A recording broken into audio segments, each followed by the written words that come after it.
Hello everybody. Today I will discuss about the utilization of radioactive isotopes in the investigation of biogenetic studies, which is coming under the later part of the Unit 1 of Pharmacogenomics and Phytochemistry 2 in B Pharm 5th semester. The production of secondary metabolites from primary metabolites is dependent on the fundamental metabolic cycles of the living tissue. So you know that these secondary metabolites which are being synthesized from the primary metabolites by the plant itself, and we want to know in which way, that is biosynthetic pathways, in which pathways the plants are producing these secondary metabolites from primary metabolites. That is nothing but the elucidation of biosynthetic pathways in the plants for production of various plant metabolites have been examined by means of isotopically labeled precursors. Means these are the precursors, these are the compounds or isotopically labeled compounds. So first of all, we should know about the isotopes. So what are isotopes? Isotopes are nothing but the elements having same atomic number. Means proton number is same, number of protons, but different mass number or atomic weight. Here mass number or atomic weight is number of protons plus number of neutrons, but atomic number is only number of protons. The isotopes may be stable in nature, because these isotopes may be stable or may be unstable. So here the isotopes may be stable in nature, as for example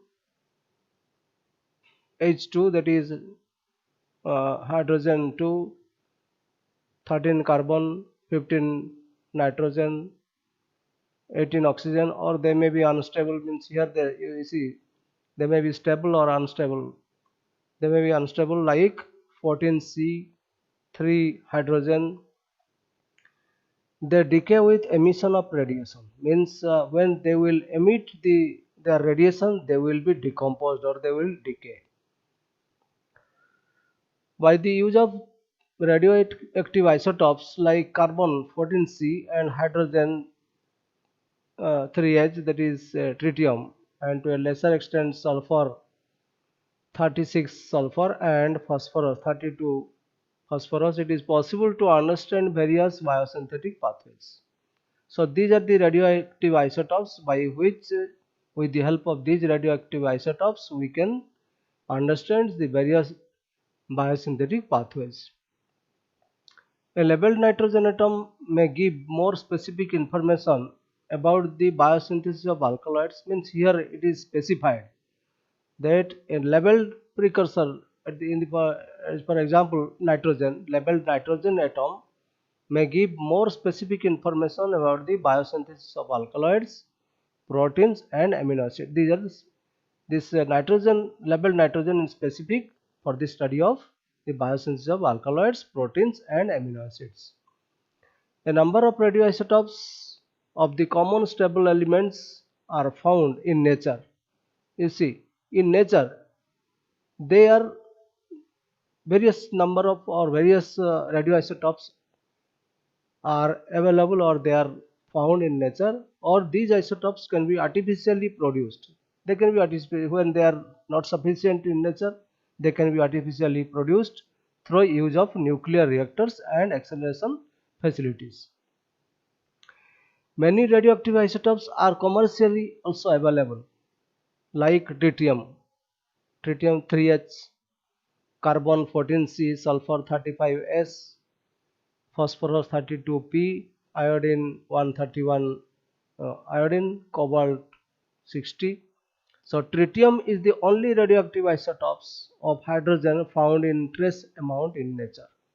This is the only, otherwise all other except tritium they are commercially available, and also they are available found in nature. Only tritium is found in nature is a very small amount or in a very trace amount. Carbon 14 is available as barium carbonate. Here you see in the form of barium carbonate, this 14C or carbon 14 is available. Now we will see the different techniques which are being used for the investigation of biosynthetic pathways to study the primary and secondary metabolites. What are the various techniques? Number one is tracer techniques. Number two, use of isolated organs or tissues. Number three, grafting methods. Number four, use of mutant strains. And number five, enzymatic studies. Let us discuss one by one. What the first number is tracer techniques. In this technique, various unstable radioisotopes duly labeled are generally utilized to find out or trace out to study the various precursors and intermediates involved at different stages of biosynthetic pathways in plants. Second point is when these labeled compounds are administered into the plants, they become a part of general metabolic pool and undergo reactions characteristics to the metabolism of that particular plant. You see in the second point that when these labeled compounds, because previously we have seen that the labeled isotopes, these labeled compounds, they may be used as the precursors to study the different biosynthetic pathway. So when these labeled compounds are administered into the plants in various ways, they can be administered into the plants and they become a part of general metabolic pool, means they are, when they are assimilated or they are means they are absorbed by the plants physiological process, they become a part of general metabolic pool, means it is as such they will be mixed or they will be assembled or they will be mixed with the various physiological process, so that it says that they become a part of general metabolic pool and undergo reactions, correct, because these reactions means the metabolism is nothing but the some complex reactions which generally undergo inside the plants in order to synthesize the secondary metabolites from primary metabolites. So undergo reactions characteristic to the metabolism of that particular plant.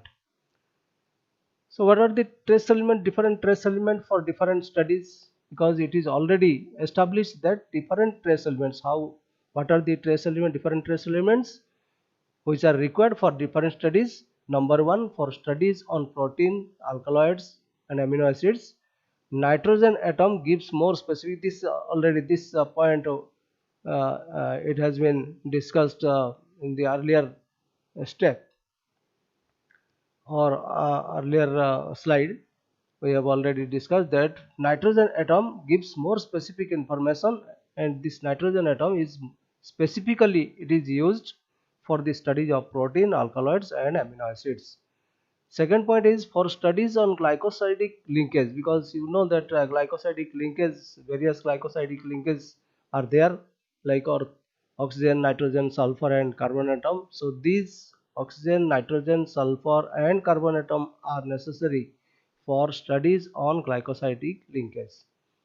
Third point is for studies on terpenoid. Terpenoid, you know that this is generally terpenoids are nothing but the volatile oils. So for studies on volatile oils, oxygen atom is required in order to study the various metabolic pathway. Now different steps are involved for the tracer technique. That tracer technique is the first point that we have already discussed, or what are the different tracer techniques. Number one is in tracer techniques, number one is preparation of labeled compound. How these compounds are being labeled, that is the preparation method. Second one is incorporation of, means after labeling the compounds, how they can be incorporated to the tissue system, or incorporation of labeled compound to tissue system. Third one is separation or isolation of labeled compound from tissue system. Fourth point is determination of nature of metabolites in various biochemical fractions. You see, unless you label a compound, how they can be incorporated to a tissue system. So this incorporation means different steps are there, how these labeled compounds are being administered to the tissue system, administered to the body of the plants. Then after incorporation or after administering these labeled compounds to tissue system, separation method is being adopted, separation or isolation, because without isolation or without separation of a tissue or an organ, suppose organs of the plants like fruit, seed, leaf, stem, bark, like this, these are the separation or isolation of this tissue of the plants. Fourth one is determination of nature of metabolites in various biochemical fraction. Nature of metabolites means the metabolites which are being produced from the secondary metabolites, how determination of nature of metabolites, what type of nature means what are the chemical nature of metabolites which are being produced by the plants. So first point is preparation of labeled compound. The labeled compounds may be prepared by use of radioactive isotopes and stable isotopes. Here radioactive isotopes means they are generally unstable isotopes, and stable isotopes both can be labeled. The labeled compounds may be prepared by use of radioactive isotopes and stable isotopes. Here I want to say again that radioactive isotope means isotopes they are having the property of radiation, means they emit the radiation and ultimately they decay. So these radioactive isotopes are, these are the several examples: 14 carbon, 3 tritium, 35 sulfur, 32 phosphorus, 131 iodine and 60 cobalt. These are the stable isotopes: 2 hydrogen, 13 C, 15 nitrogen, 18 oxygen. Now the second point is incorporation, means how they are being administered to the plants. Incorporation of labeled compound to tissue system. There are 6 methods which are generally being used to incorporate labeled compound to tissue system depending on the site of the biosynthesis of particular metabolite. You see, specifically these 6 methods are being used to incorporate or to administer, how these labeled compounds can be administered to the tissue system of the plants, so that we can know the biosynthetic pathway, biosynthesis of particular metabolite, how these metabolites are being produced in which sequence or in which chemical reactions, what are the enzymatic reactions going inside the plant's body, we can study. Number one, in the 6 methods, number 1 method is root feeding. Means the labeled compounds they can be fed by root, means we cannot see, we have to use the labeled compounds in that is being incorporated or incorporated in the soil, so that that can be absorbed by the root system, root of the plants, and go to the aerial part, total body of the plant by this root. So root feeding, we named it as root feeding, means for the study of, so by root feeding we can know the study of tobacco alkaloids. It is particularly it has been seen that in order to study the tobacco alkaloid, root feeding system is mostly applicable. Stem feeding, in this process stems are cut underwater. Stems are cut underwater to avoid blockage of transpiration, means we have to see that transpiration should not be blocked. That is why the stems are cut underwater and the substrate is administered through the cut ends of stems. Substrate here means it is nothing but the solution of, this is the labeled compound with the solvent. The substrate is administered through the cut ends of stems immersed in a solution. This solution is being prepared by the labeled compound with the maybe water, maybe other solvent. So the cut end of these stems are being dipped or immersed in the solution. For latex containing plant, this method is not suitable. Latex containing plant means where latex are coming out. Suppose opium poppy, latex are there, and other so many other plants are also there. If you cut the stems, latex generally produced. So in that case, this system cannot be applicable. Next, direct injection. This method is applicable to the plants with hollow stem. Hollow stem means these are the examples: Umbelliferae, Umbelliferae family, or the drugs which are coming under, or the plants which are coming under Umbelliferae family, such as so many coriander, anise, then ferrule. All these are Umbelliferae family plants. Umbelliferae and capsular fruits such as opium poppy. So in case of, because their their stems are hollow, that is why this method is applicable with hollow stem. So this direct injection can be applied. Next is your infiltration or weak feeding. Weak means, you know that infiltration or weak feeding means the stems or the plants, they are being dipped into the solution by the by a technique that is capillary motion, that can be gone or to the aerial part of the body of the plant. Infiltration or weak feeding for the plant growing in soil with weak feeding is method is adopted. For the plants growing in soil means with the help of root, they can be that in the previous slide we have seen that the root feeding is there for the study of tobacco alkaloids. Here infiltration or weak feeding means this is a method.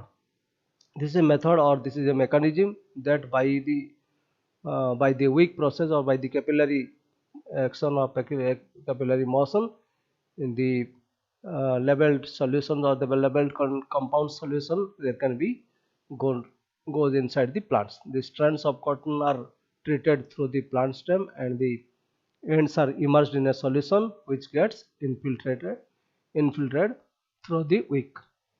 Means here generally it is same as root feeding, and it is another name that infiltration wick feeding. Next point is floating method. When small amount of material is available, this method is used. Means when small amount of means the material, the labeled compound, when the amount is very small, in that case this method is used. In this method, leaf disc or chopped leaves are floating on the substrate solution. Leaf disc means in case of we can say that Nux vomica seed. That seed is like disc shaped, and here the leaf disc means the leaves are being cut or chopped. The leaves are generally floating on the substrate solution, so by that it can be absorbed by the leaf surface or the lamina of the leaf. Next point is spray technique. In this method, compound have been absorbed after being sprayed on leaves in aqueous solution. Means spray technique means the spray solution is being prepared. The solution is being prepared so that it can be by any device, they can be sprayed on the leaves in aqueous solution, so that compound can be absorbed by the leaf system or the cells present in the leaves. For example, squalene or steroids get fastly absorbed if spread in the form of non-aqueous solutions on leaves. Then third point is separation or isolation, because after you see this is the incorporation of labeled compounds to tissue system. How that is being, the labeled compounds are being administered to the tissue system. then separate. You have to separate the labeled compound, separation or isolation of labeled compound or metabolite. Labeled compound may be separated because that is already absorbed in the body of the plants, that can be separated or isolated, or the metabolite which are being formed depending on the nature of drug and its source. Different method of extraction is being used, because you know that separation method or isolation method is nothing but the extraction process. By extraction process we can isolate or we can separate a compound or the metabolite which are present in a plant body. For soft and fresh tissue, infusion and maceration process, these two processes are there for the separation of these metabolites. For hard tissue, decoctions and hot percolation method is being used, because depends upon the nature of the drug and its source. What type of the drug, what type of drug it is, whether it is a bark or whether it is a leaf, whether it is a flower petals. So depending upon the nature of drug and its source. Nature means maybe chemical nature of the drug, because chemical nature, we generally what we do in the process of extraction, we have to separate. Our aim is to separate or isolate the compounds. So in that case, these are the different methods by which we can separate the different compounds or metabolites. Some unorganized, for the unorganized drugs, maceration with adjustment. Maceration with adjustment means here adjustment is there, because maceration process, in the maceration process it may be kept for 7 days or it may be kept for 1 day.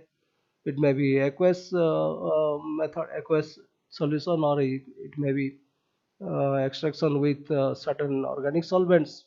So unorganized drug, the maceration with adjustment is being adopted. So for the extraction, different solvents are there. We have to choose for fat and oil, because this is highly non-polar fat and oil. They are not soluble in water. That is why, in order to separate or for the extraction, non-polar solvents are being used. For alkaloid, glycoside, flavonoid, slightly polar solvent, because it depends upon the solubility of the plant metabolites which are being present in the plants. Suppose this alkaloid, this is alkali like, so slightly polar solvents is being used. For glycoside, flavonoid, slightly polar solvents are used as solvent.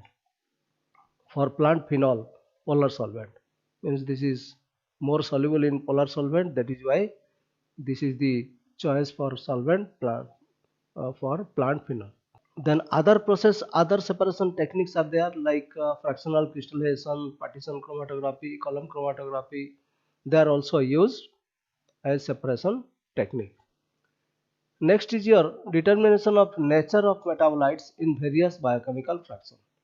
So here you see that in the column chromatography or fractional crystallization, partition chromatography, column chromatography, we generally get some fractions. So in the biochemical fraction, we have to determine the nature of metabolites, what type of, or the nature of metabolites, what type of metabolite is there. So depending on the nature of isotopes, various instrumentation techniques are used for the determination of chemical nature of intermediate and final product. You see that depending on the nature of isotopes, what type of isotopes, previously we have already discussed that what type of, for the study of protein, amino acid and alkaloid, we generally say nitrogen isotopes is being used. And for that, in the advanced technology, various instrumentation techniques are used, like GM counter, scintillation or liquid scintillation counter, ionization chamber. These are the latest instrumentation techniques which are being used to know the nature of uh, to know the nature of metabolites in various biochemical fractions. These entire instruments characterize the nature of radiation. Nature of what type of radiation is there by the radioisotopes. Basically, it depends upon the conversion of kinetic energy of particle into fleeting pulse of light. Because here you see fleeting pulse of light, and this is nothing but the depends upon the your what type of or how much the radiation is. Fleeting pulse of light as a result of its penetration into a suitable luminescent medium. For stable isotopes, mass spectroscopy, these are also advanced technology, advanced instruments. Mass spectroscopy, NMR. Mass spectroscopy gives molecular peaks depending on the mass or charge ratio. Mass by charge ratio. Second is NMR gives nature of carbon and proton. These are the in advanced technology, advanced various instrumentation techniques are also being used for stable in order to study the for stable isotopes, mass spectroscopy and NMR. So thanks for watching the video patiently. Thank you all.